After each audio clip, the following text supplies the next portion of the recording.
Mana Portugaliyadagi mehmonxonamizdan kichik bir obzor. Bu yerdan git. Qiziq tomoni. Bu yerda ham Yevropa boshqa davlatlariga o'xshab turk seriallari ko'rishar ekan, juda mashhur. Endi undan ham qizig'i bu nima degan savol.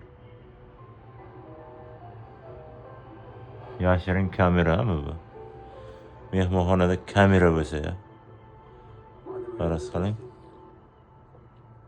Kechasi bilan xurraga o'tkazishingizni eshityapsiz.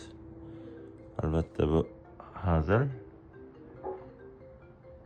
Lekin qiziqarli. Endi ko'cha tomon manzara. Portugaliya, Porto. Ochmoqchi edim, ochilmadi to'liq. Portoni qisqacha ko'rinish. Endi bu yerda bir yo'riqnoma bor ekan, qiziqarli. Mana ko'rsatib o'taman. Eng qiziq tomonlarini. Bu ma'lumotlar kelgan klientlarga boshqa. Biror nima yetishmasa so'rab olsa bo'lar ekan. Masalan, shippak boshqa yo'q xonada bo'lsa so'rasa berishar ekan. Har bir detallari, bular servislari yozilgan. Ayrim qiziqarlilarni sizga o'qib beraman. Mana yashovchilarga ijaraga bepul velosipedlar berishar ekan. Keyin qiziqarli tomonlari. Bu yerda liftlarda shu har bir bayramlar, festivallar haqida ma'lumotlar yopishtirilgan, shahri haqida. Yana bu yerda sizga muz kerak bo'lsa muz beramiz deb yozibdi. Keyin bu tomonda qiziqarliroq narsalardan kerak bo'ladigan ma'lumotlar juda ko'p ekan. Tibbiy yordam, allergiya boshqa bo'lsa aytsangiz yordam qilamiz deyapti.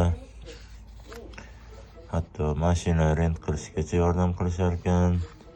Fotokopi bepul biletlarida boshqa ayrim hujjatlar limit bo'yicha chiqarib berar ekan. O'zlari sken qilib berar ekan hujjatlaringiz bo'lsa. Yana botinka artish bo'yicha ham apparat boshqani so'rasangiz bo'ladi bizdan deyapti. Bu shu yerda ishlaydigan televizor kanallari haqida ma'lumot. Ticket printing. Yani any type of ticket, voucher or boarding pass can be printed for free. Bu degani bepul chiqarib beramiz biletlaringizni deyapti.